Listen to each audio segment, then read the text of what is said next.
Hey guys, it's Sean and thank you all for stopping by. Today I am going to show you how I stitch out these mug rugs using my single needle brother embroidery machine. Now some people call them mug rugs, some people call them fabric coasters, whatever you want to call them. They are made of fabric and they are designed to put your cups on so that if the cups start sweating, you won't get your table all wet, or wherever your cup is sitting at, it won't get wet. So I designed these myself and I used Embroidery. I used Stitch Artist Level 3. I will leave information in the description of this video as to how or if you can obtain these for yourself if this is something that you're interested in, okay? So let's get started. Okay guys, so for this project I'm going to be using some no-show mesh. I am going to be using my 4x4 embroidery hoop for the Brother VE 2200, and I'm just going to hoop the stabilizer by itself. I'm going to use some batting. I'm going to need the background fabric. I will use a piece of fabric for the applique that has heat and bond light fused to it, and this will go shiny side down after the placement stitches are in place. And then after the satin stitch is stitched, this is actually the 5x5 by the way, but after that satin stitch is stitched, then you will cover it with two pieces of fabric that are folded in half. You're going to have a crease right here, and where the two folds are, the two folds will slightly overlap each other at the end of this project, okay? The measurements for the pieces of fabric that overlap are approximately 6 by 7. They're folded in half at about 3.5 by 6, just to make sure that everything is being covered. So let's go ahead and get started. Okay, so I'm going to just hoop the fabric here. Not the fabric, the stabilizer. This is the no-show mesh, and it is not the fusible type. So I am going to put it in the hoop and make sure that it is tightened up.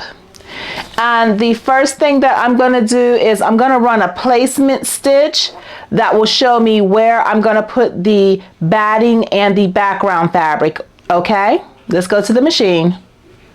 Okay, so this is the Brother VE 2200 single needle machine that we're going to be using today, and the 4x4 hoop is hooped with just the stabilizer, and we're going to run a placement stitch which will show us how much fabric we need to put down.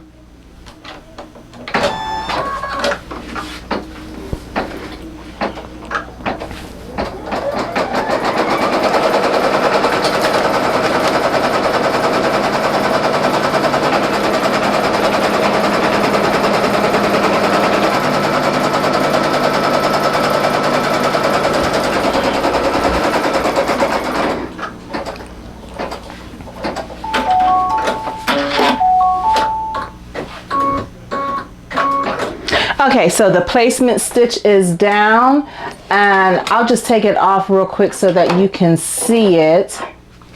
Got a little bit of extra thread somehow, but that's the placement stitch. So what I'm going to do now is the batting will go down first and then the background fabric. And the batting does tend to cause a lot of lint, so just be prepared to have your lint brush. I'm going to put the batting over there, and then I'm going to put the background fabric down. And you want to make sure that your placement lines are covered up by both pieces. This is why I cut it a little bit bigger than is probably needed, but I would rather them be covered and waste a little bit than to not have enough, and then I'll be wasting a lot because I'll have to redo it. Put that back in and lock it down. And now the next step is going to be the tack down as well as the placement for the applique piece.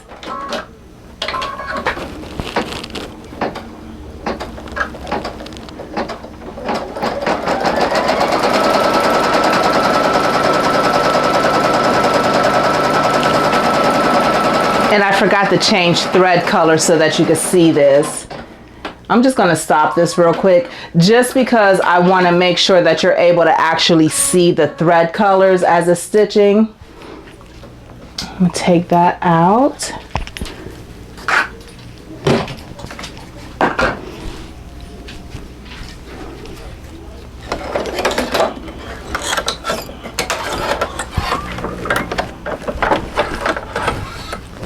And this does have the auto threader on it that I absolutely love. Just gotta pull it through because it's got the little loop in the back, and then you'll pull it through. So what I'm gonna do now, because I want you to be able to see the whole placement line and the tack down line, I'm just gonna back it up to the beginning of this stitch and run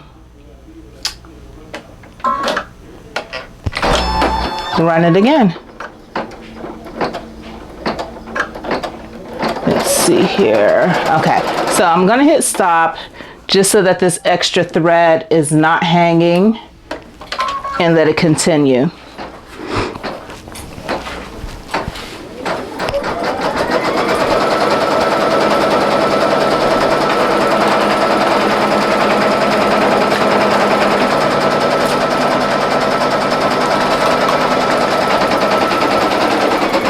So that's the tack down for the outside part, or the outer edge, I should say. And now it's going to go through and it's going to tack, stitch the placement stitch so that the printed fabric or your feature fabric, whatever you want to call it, so that you could put it down.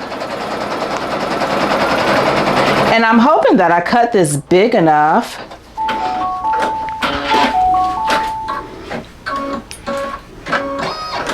Okay, yes, I did cut it big enough. And so at this point, if you weren't sure whether or not your fabric is gonna shift or anything, you could certainly use a little bit of painter's tape to hold it in place. Don't put your fingers down in there though.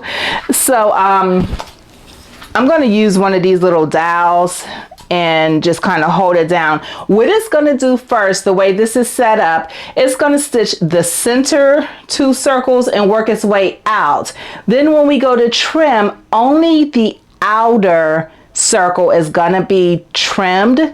So at this point, you want to make sure whatever color thread you're using is a thread that you're okay with that color showing on the outside, because like in the bigger version, it's going to be right there. Those 2 white lines, those will show. That's what's going to stitch right now.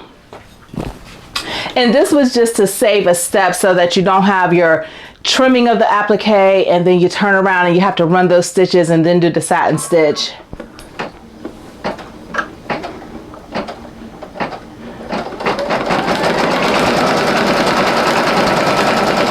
And you'll see everybody who creates embroidery designs, they do them in different ways, and I'm sure the way I do things will evolve and get better, or, you know, change for the better over time.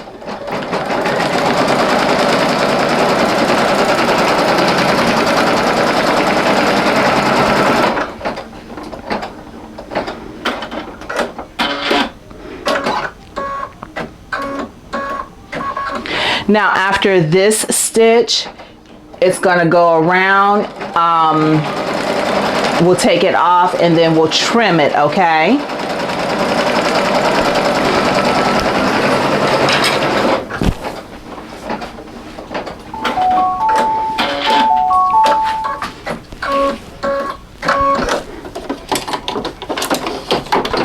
So this is where we're at so far. Now we're going to go through and we're going to just trim that outer circle so that all the extra can be taken off, and then it's going to run the satin stitch, okay? So I'll be right back. Okay, so now I have the outer circle all trimmed up, and the heat and bond light, the main purpose for me in using the heat and bond light is so that these edges don't fray. You don't want your projects to be fraying on you. I'm not going to necessarily iron this down because it doesn't need to be ironed down to adhere to the background fabric, but I do want to make sure that the fabric doesn't fray over time through that satin stitch. So now I'm going to put it back on the machine and we're going to run the satin stitch. Make sure that is all clear.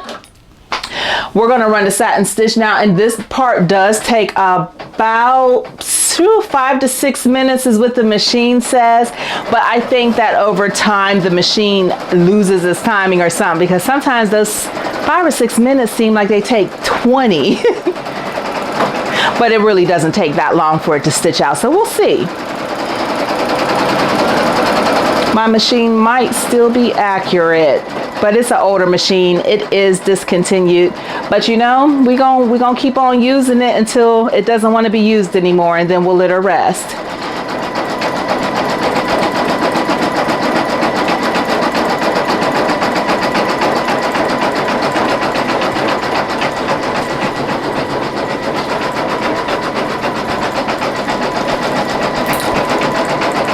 Now in the background, I'm getting ready to get my painter's tape together so that for the next step, when it's time to put those 2 pieces of fabric that's folded in place, I could put a little bit of painter's tape on it just to hold them in place, because those are areas that, or that's a step I should say, that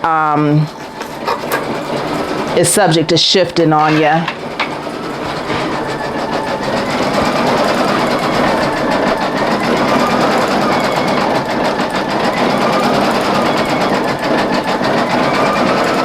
But I would just let this go ahead and run. I've got the circle design done, and I'm working on the heart design, or I should say the shape, because they're the same designs, but like this here, this is a heart shape, but it's the same technique. So I'm just working on some different shapes just to kind of get started with some in the hoop projects that I'm creating myself. It's a process. It definitely is a learning curve. Digitizing is a whole different thing. But it's been fun so far, and I'm hoping that I can get some nice quality designs done for other people to enjoy. So I am going to quit babbling, and I'm going to let this machine go ahead and continue stitching the satin stitch. It's just going to go all the way around, and I will check back in with you. Alrighty, so it is done stitching this step. This is that satin stitch going all the way around. So now we're going to do the part where it's actually one of the final parts, the final sewing part anyhow. We're going to take the 2 pieces of fabric that are folded, and I hope I could do this without dropping it. You see how it's folded? We want the fold to face the center of the design and cross just beyond the center line, okay? So that the 2 pieces of fabric will overlap each other at the fold, okay? So the folds are going to be like this. Okay, you see it comes down past the center line, and that part crosses over and it's past the center line as well. So now I'm going to take a piece of painter's tape and put right across the top, okay? And that is because I have found that with these type of projects, the presser foot is a little lower on the single needle, and it might be on the bigger needle, on the multi-needle as well, but I don't want the presser foot to drag and pull the fabrics out of place, okay? So a little bit of painter's tape is what I do to make sure that everything stays in place there. And then I'm gonna put it back on the machine.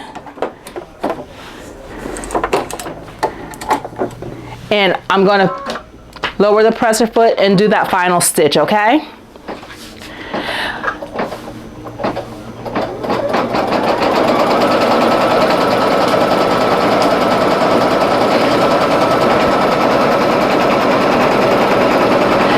And by all accounts, these are very quick projects.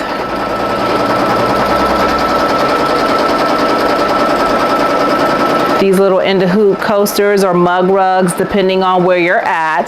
The biggest thing for me is making sure at the end where you overlap the two pieces of fabric, don't overlap them to the point where you're going to be sewing it or stitching it all the way closed, because then you're not going to be able to flip it after you take it off of the hoop and trim it up.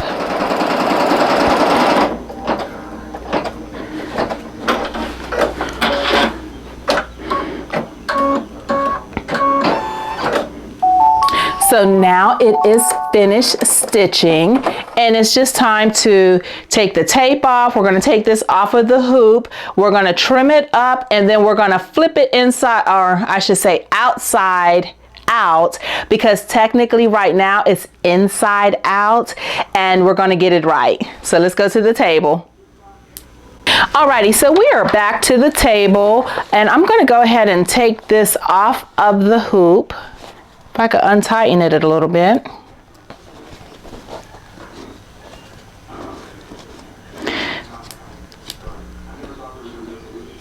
Okay.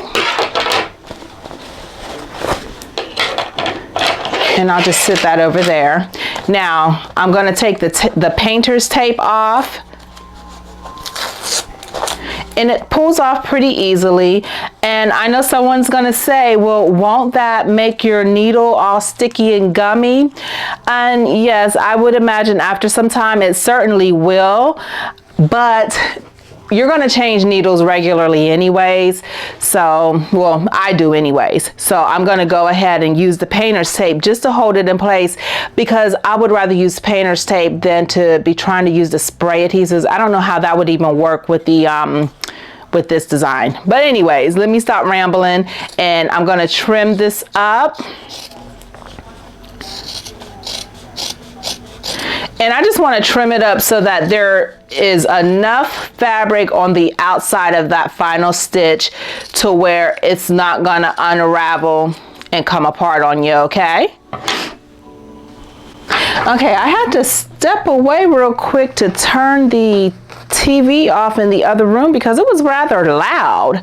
So now I've got this trimmed around. I'm gonna clip the corners at an angle like this, just to make it easier to flip and turn. And I'm gonna trim a little bit more of this off. And let me go find my dowel so we can turn this. Alrighty, so I've got my dowel. I am going to turn this inside out. Like, this is the back part that where the stabilizer is, and this is where your two pieces of fabric overlap. I'm gonna just turn them.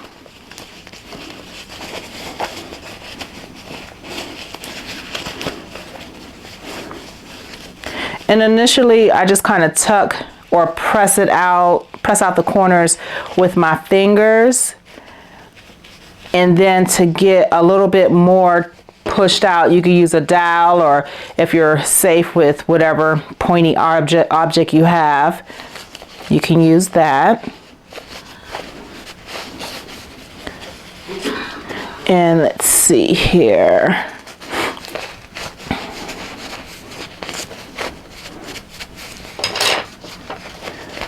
I think I probably could have clipped them a little bit closer. Oh, I'm gonna just use the scissors and use that pointy end of the scissors to push that out. That's better. Just if you do this, guys, please be very careful. I'd rather you not have corners all the way out than to be using scissors and cutting yourself up, okay? Safety first.